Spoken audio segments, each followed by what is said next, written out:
Good morning, good afternoon, good evening, जिस भी समय आप इस वीडियो को देख रहे हैं प्यारे बच्चों।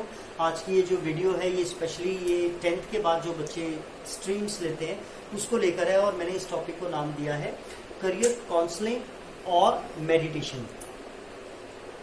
यहाँ पर हम करियर को लेकर बात करेंगे या हम मेडिटेशन को लेकर बात करेंगे। आप इस वीडियो के अंत तक आते आते आपको इस चीज़ का क्लियर हो जाएगा और एज ए टीचर मुझे ऐसा लगा कि ये मेरी जिम्मेदारी है कि मैं आप लोगों तक ये मैसेज पहुँचाऊँ। उसका असर क्या होता है वो समय इस चीज़ को डिसाइड करेगा, बट मुझे लगा कि मुझे काम करना चाहिए, तो इसलिए मैंने इस टॉपिक के साथ करियर काउंसलिंग और मेडिटेशन।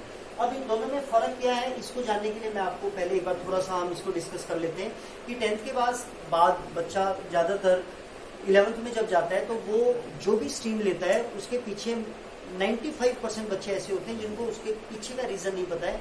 वो अलग अलग कारणों की वजह से वो सब्जेक्ट लेते हैं। ये ऐसा मेरा मानना है, जितना मेरा तजुर्बा है बच्चों के साथ मेरी जो इंटरेक्शन है। अब मैं यहाँ पे एक चीज़ और क्लियर करना चाहता हूँ कि मैं ये उन बच्चों की बात कर रहा हूँ, एक तो होती है एलीट क्लास जो बहुत ही सुपर रिच लोग हैं, वो फॉरेन में पढ़ रहे हैं, कहीं कर रहे हैं, मैं उन बच्चों की बात नहीं कर रहा हूँ। ये हम जैसे जो बच्चे हैं, मैं जो 10th के बाद जो नॉर्मल बच्चे हैं मैं उनकी बात कर रहा हूँ। 95% बच्चों को ये नहीं पता होता है या वो किस कारण से वो सब्जेक्ट ले रहे हैं उनको सही रीज़न क्लियर नहीं होता है। लेकिन यहाँ पे बेसिकली क्या है कि अगर आप कोई भी सब्जेक्ट लेते हैं तो उनके बीच में मेन डिफरेंस क्या है। या तो आप साइंस लेते हैं, कॉमर्स लेते हैं, आर्ट्स लेते हैं, मोटे मोटे हम इन्हीं को मानते हैं। अगर आप साइंस ले रहे हैं और अगर आपको मान लो आपने बायो लिए उसमें, है ना, पीसीबी लिए, तो यानी कि ये क्लियर है कि आप डॉक्टर बन सकते हैं। लेकिन आप सिर्फ डॉक्टर बन सकते हैं ऐसा नहीं है, आप अगर लॉयर बनना चाहें तो आप लॉयर भी बन सकते हैं।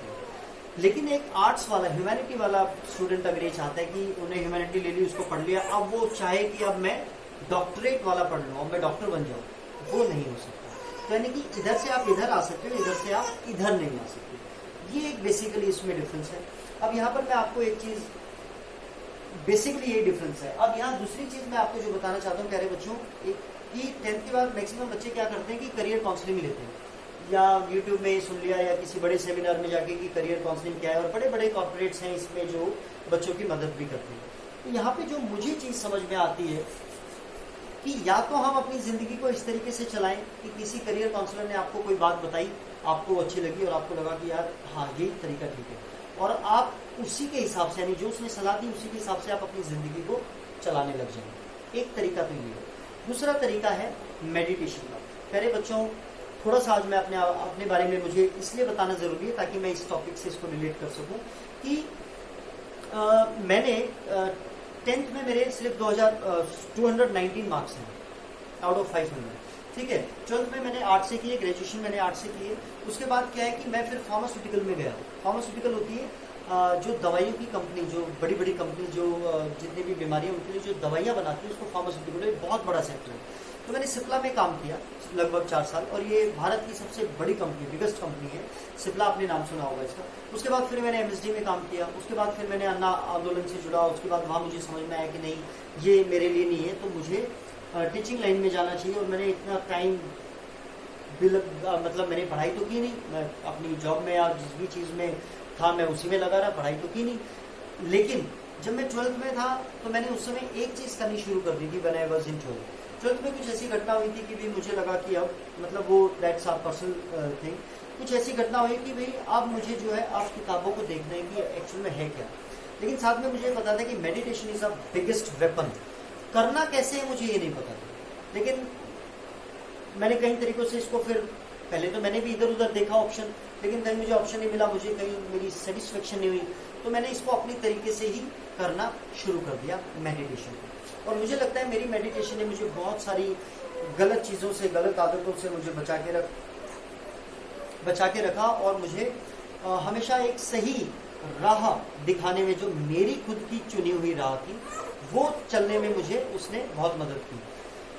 अब मैं एक तो बताया मैंने करियर काउंसलिंग की, आपको कहीं पे भी जाके आप करियर ले सकते हो, उसके हिसाब से अपनी ज़िंदगी आप चला सकते हो। दूसरी मैंने आपको बताया कि मैं मतलब जहाँ जहाँ लाइफ मुझे ले जाती गई, और आखिरी में आगे मेरी मेडिटेशन की वजह से मुझे समझ में आया कि मैं फार्मास्यूटिकल में भी आई वॉज डूइंग गुड, है ना, I was earning a good amount of salary, लेकिन मेरे को वहाँ पे मतलब मेरा पैशन नहीं था वो पैशन। अब मुझे ऐसा लगता है, मैं सारा क्रेडिट अपनी मेडिटेशन को ही देता हूँ कि मेरा पैशन मुझे अंत में वहाँ ले आया जहाँ पे मुझे मज़ा आता है ना, जहाँ मुझे बच्चों के साथ इंटरेक्ट करने में मज़ा आता है। तो आखिर में आके मैं कहाँ पे आ गया, मेरी ही जगह पे आ गया। तो यानी कि मैं आपको जो चीज़ कहना चाहता हूँ प्यारे बच्चों की, और जितने भी मेरे स्टूडेंट्स हैं वो जानते हैं कि मैं हमेशा से एक बात कहता हूँ, जो अगर आप मुझसे कोई गुरु मंत्र मांग रहे हो एज अ टीचर, जो मुझसे पढ़े हुए बच्चे हैं, मैं उनको हमेशा ये कहता हूँ, चाहे वो KVSG से हो, विज्ञान बिहार हो, आर्मी स्कूल अमृतसर हो, कि आप सिर्फ मेडिटेशन करना शुरू कर दें 5 मिनट दिन में, रेगुलर, किसी भी समय कर सकते हो बट रेगुलर। उसमें 2 चीज़ों का ध्यान रखें, आज आपने जो पूरा दिन क्या किया, कितना टाइम वेस्ट किया, या कितना अच्छा काम किया, कितना बुरा काम किया, जो भी किया, क्योंकि जब आप अपने आप से बात करोगे तो आप झूठ नहीं बोल सकते हो, है ना, क्योंकि आप अपने आप से तो बात कर रहे हो। तो जब आप वो चीज़ें करोगे तो रोज आप क्या है कि बुराइयां आपसे दूर होती जाएंगी। दूसरा काम उसी सिटिंग में आपको क्या करना है, जब आप पूरा दिन के बारे में सोच रहे हो तो नेक्स्ट डे के काम भी उसी में आ जाएंगे कि यार अच्छा ये वाला काम कल करना था, तो वो एक लिस्ट आपकी तैयार होगी किस चीज़ की जो आपको कल करना है। उसी समय आप सोच लें, उसका भी टाइम सेट कर लें कि अच्छा उस समय मुझे वहाँ जाना है, ये वाला टाइम में कब करूँगा, उस समय करूँगा मैं ये काम। तो उसको वहाँ पे फिट कर लें कि यार ये वाला काम जो है मुझे इस समय करना है। और जब आप अपनी धीरे धीरे आंखें खोलें अपने ईश्वर को याद करके या अपने माता पिता को याद करके, तो आपके माइंड में क्लियर हो जाएगा कि भाई मेरा कल का काम क्या है। तो यानी कि आप फोकस्ड हो गए, यानी कि आप अपने तरीके से आगे अपनी लाइफ को चला रहे हैं। कोई और काउंसलर आपको गाइड नहीं कर रहा है कि आपको क्या करना है।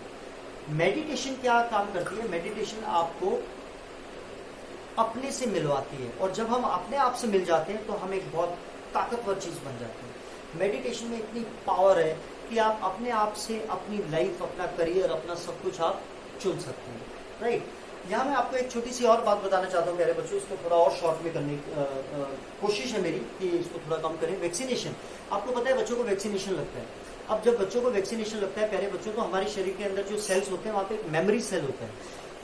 अगर कोई भी ऐसी चीज हमारे शरीर पे जब अटैक करती है जो हमारी शरीर एंटीबॉडी नहीं उसके तैयार कर पाता, यानी जो बीमारी से लड़ने के लिए, तो वो हमारे ऊपर हावी हो जाती है। वैक्सीनेशन क्या होती है कि हमारे पास हर चीज की वैक्सीनेशन नहीं है, कुछ चीजों की वैक्सीनेशन है। वो जो वैक्सीनेशन जब हम करते हैं, तो मान लो हम हेपेटाइटिस बी की बात करते हैं, जो हेपेटाइटिस बी के जो जर्म्स है, जो कीटाणु है, जो वायरस हैं, उसको उठाकर बच्चे के शरीर में डाला जाता है। और जब बच्चे के शरीर में डाला जाता है तो उसकी मेमोरी में, वो सेल की मेमोरी में वो कहीं ना कहीं रिटेन हो जाता है कि अगली बार जब भी वो इन्फेक्शन उसके पास आने लगे तो हमारे शरीर में एंटीबॉडी डेवलप हो जाए। और इस वजह से वैक्सीनेटेड पर्सन हेपेटाइटिस बी से उसको दोबारा कभी इम्पैक्ट उसको नहीं पड़ता है। अब आप कहोगे कि सर आपने वैक्सीनेशन वाली बात अभी यहाँ पे हमें क्यों बताई, हमें तो उससे कुछ नहीं करना है। प्यारे बच्चों, कोई भी बात जो टीचर बताता है, पेरेंट्स बताते हैं, कहीं आप घूमने जा रहे हो, कोई आपको कोई गुरु बता रहा है, कोई भी बता रहा है आपको, तो वो जरूरी नहीं है कि आप उसको उसी दिन से काम करना शुरू कर देते हो। ऐसा पॉसिबल नहीं और ऐसा होता भी नहीं है, ठीक है। तो लेकिन यानी कि ये जो मैंने आज आपको बताई, ये आपको वैक्सीनेशन का काम करेगी। यानी कि आज आप नहीं करेंगे, कल नहीं करेंगे, 1 साल नहीं करेंगे, 2 साल नहीं करेंगे, ग्रेजुएशन के बाद या जब भी आप कभी फ्रस्ट्रेटेड होंगे तो आपको एक यकीन रहेगा कि नहीं यार, फलाने हमारे अंकल ने या फलाने हमारे सर ने या हमारी आंटी ने या उन्होंने ये बात बोली थी और ये मतलब मुझे कहीं से इसका कोई तोड़ नहीं, लेट्स ट्राई इट। और जब आप उसको ट्राई करोगे पूरी शिद्दत से, success will follow you, right. तो मैं आपको ये कहना चाहता हूँ कि करियर काउंसलिंग करने के बाद अपने पेरेंट्स का इतना अननेसेसरी पैसा लगाना और उसके बाद फिर ये कहना कि यार मतलब उसकी वजह से ऐसा हो गया, उसकी वजह से ऐसा हो गया, तो ये एक्सक्यूज, इस तरीके से अगर आप अपनी लाइफ जीना चाहते हैं तो ये एक बहुत ही गलत तरीका है। तो सबसे बेस्ट तरीका है कि आप मेडिटेशन करना शुरू करें। मेडिटेशन कैसे करनी है मैं आपको फिर ये कहूँगा कि अपना तरीका आप डेवलप करेंगे तो दैट विल बी बेस्ट। लेकिन फिर भी अगर आप कहेंगे कि मैंने कैसे शुरू की थी, सिर्फ एक ऐसा, क्योंकि मैं जब छोटा था तो अगर मुझको कोई इस तरीके से बताता तो मैंने भी कोशिशें की, लेकिन फिर मेरा अपना, लेकिन कुछ तो पता चलना चाहिए कि मेडिटेशन में करना क्या है। क्योंकि कई बच्चे तो मेडिटेशन हो सकता है कि भाई विरक्त हो जाना, खाना पीना भी छोड़ देना या ये छोड़ देना, वो कुछ नहीं है ऐसा। अगर आप ऐसा कुछ चाहें तो आप मुझे प्लीज कमेंट बॉक्स में बताएं, ताकि मैं मेडिटेशन को लेकर अपनी अगली वीडियो में आपको कोशिश करूं वही इन्वायरमेंट लाने का जो हम क्लास में लेके आते हैं। मुझे नहीं पता कि मैं इसमें सफल होगा कि नहीं, आप मुझे ज़रूर बताएं कि मुझे मेडिटेशन की आपको वीडियो बनानी है या नहीं। Okay, good luck, love you all.